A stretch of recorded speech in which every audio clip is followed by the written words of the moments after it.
Hello friends, मेरा नाम शिवानी वर्मा। शिवानी की वॉइस में आपका बहुत बहुत स्वागत है। अगर आपको मेरी कहानियाँ पसंद आती है तो प्लीज़ इसे सब्सक्राइब, लाइक, शेयर ज़रूर करें। आज मैं आपको कहानी सुनाने जा रही हूँ, सात को अपनी भूल का एहसास। राधा जी एक आम मध्यवर्गीय परिवार की मुखिया थी। वे अपने बेटे शुभम और बहू मनीषा के साथ रहती थी। एक बेटी सीमा थी जो कि शादी के बाद अमेरिका में बस गई थी। राधा जी के पति की मृत्यु बहुत पहले ही हो चुकी थी। शुभम और मनीषा की शादी को 5 साल हो गए थे, लेकिन अब तक उनकी कोई संतान न थी। राधा जी की बहू मनीषा भी जॉब करती थी, जो कि राधा जी को बिल्कुल भी नहीं सुहाता था। वे जल्द से जल्द दादी बनना चाहती थी, लेकिन मनीषा और शुभम यह अच्छी तरह जानते थे कि अभी मनीषा का जॉब करना कितना जरूरी था।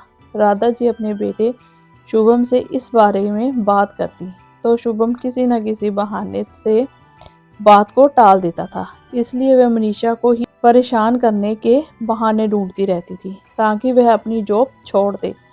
और अभी कोरोना काल में तो मानो उनके मन की मुराद पूरी हो गई थी। हालांकि वे दिल की बुरी नहीं थी, लेकिन पोते की चाह में वे ना चाहते हुए भी ऐसा कर जाती थी। अपनी हम उम्र सहेलियों को दादी बनते देखकर उनका मन दुखी हो जाता था। उस दिन भी घर में ऐसा ही कुछ हुआ। ऑफिस में काम की वजह से मनीषा देर तक सोती रही और राधा जी को अच्छा खासा मौका मिल गया। ये क्या बहू, अभी तक सो रही हो? पता है सुबह के 10 बज गए हैं। शुभम भी बेचारा कब से उठकर ऑफिस के काम पर लग गया है और तुम हो कि अभी तक सोई पड़ी हो। चलो अब उठकर सबके लिए चाय नाश्ता बना लो, मुझसे कुछ हो नहीं पाता, वरना मैं तुम्हारे भरोसे कभी ना रहती, खुद ही सब कर लेती। सारी माँ जी, वह देर तक रात का काम चलता रहा, इसलिए सुबह सुबह ही सो पाई थी, इसलिए समय का पता ही नहीं चला। आप चलिए, मैं अभी जल्दी से आती हूँ। हाँ हाँ ठीक है, मेरा कुछ नहीं, पर शुभम को देख लो, उसे कुछ चाहिए तो नहीं? कब से उठा है बेचारा। हे भगवान, मुझे जल्दी से ठीक कर दे ताकि मैं अपने बेटे का ध्यान रख सकूं, राधा जी ने नाटकीय अंदाज में कहा। राधा जी ने अपनी बहू मनीषा को उठाते हुए कहा। मनीषा ने घड़ी देखी तो वाकई 10 बज गए थे। आज उसकी आंख कैसे नहीं खुली। वह जल्दी जल्दी अपने काम निपटाकर हॉल में आई तो शुभम अपने लैपटॉप के साथ ऑफिस के काम कर रहा था। उसने किचन में जाकर चाय नाश्ता बनाया और फिर रात के बर्तन साफ किए और झाड़ू पोछा करके नहाने चली गई। दरअसल कोरोना वायरस की बढ़ती बीमारी की वजह से शहर में पूरी तरह लॉकडाउन किया गया था, इसलिए काम वाली बाई भी नहीं आ रही थी। मनीषा खुद एक इंटरनेशनल कंपनी में काम करती थी। उसका ऑफिस टाइम निश्चित नहीं होता था, अधिकतर उसे रात में देर तक काम करना पड़ता था। कल भी उसका काम देर तक चलता रहा, इसीलिए वह देर तक सोती रही। मनीषा नहाकर आई तो देखा उसकी सास अपने कमरे में अपनी सहेली से फोन पर बात कर रही थी। बातचीत में अपना नाम सुनकर मनीषा सास की बात सुनने लगी। अरे शारदा, तुम भी अपनी बहू को ज्यादा सर पर मत बिठाओ।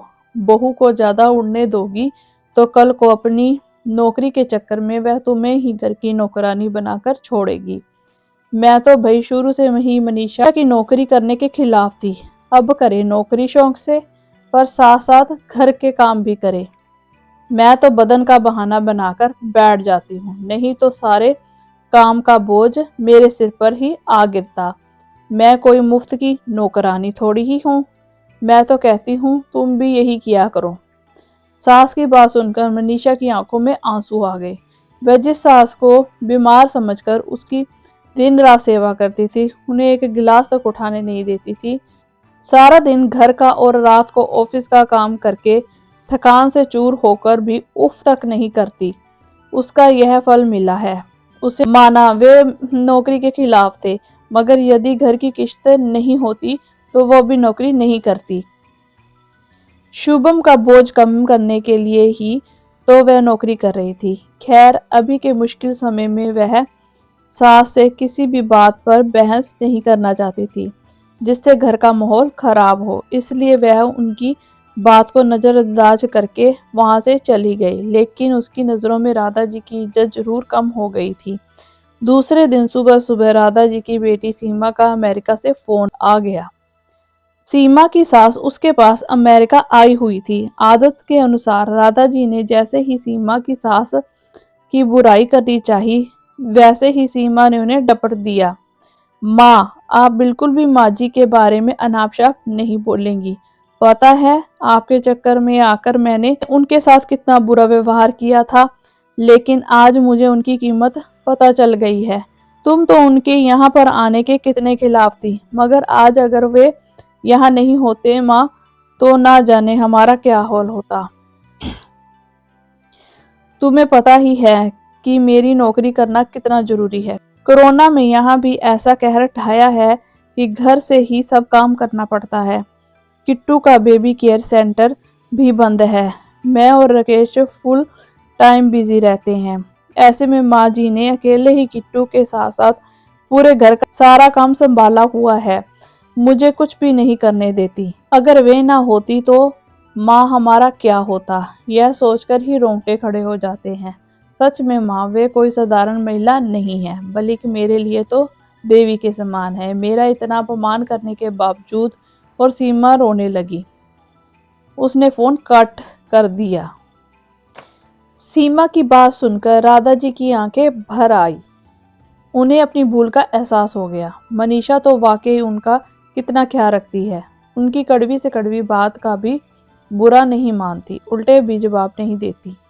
वाकई अभी का समय तो एक दूसरे को हौसला देने का है, सारे गिले शिकवे भुलाकर एक दूसरे की मदद करने का है। तो वह स्वार्थ में कैसे अंधी हो गई थी, इतना कैसे गिर गई थी कि ऐसे मुश्किल समय में अपने ही परिवार की सहायता नहीं कर सकती।